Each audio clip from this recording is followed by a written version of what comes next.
নবীদের মধ্যে সবচাইতে জবরদস্ত পয়গম্বর ছিলেন মুসা আলাইহিস সালাম। বড় মেজাজওয়ালা নবী, রেগে যেতেন খুব বেশি। থাপ্পড় মেরে একবার ফেরাউনের বাবুর্চিকে মেরে ফেলেছিলেন।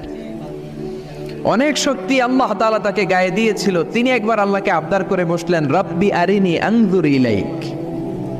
আল্লাহ, আপনি বলেছেন আপনারা দেখা যায় না, কিন্তু আমি দেখতে চাই। আমি কি করতে চাই? জোরে বলেন। আল্লাহ বললেন, লান তারানি, never you can see me, never you can see me. তুমি আমাকে দেখতে পাবে না, কারণ আমাকে দেখা যায় না। সাইয়েদনা মুসা বললেন, আমি দেখতে চাই। আল্লাহ বললেন, দেখা যায় না। মুসা বলে, দেখতে চাই। আল্লাহ বললেন, দেখা যায় না। মুসা আলাইহিস সালাম বললেন, কথা বলেন না কেন? আল্লাহ বললেন, মুসা বললেন, আল্লাহ বললেন।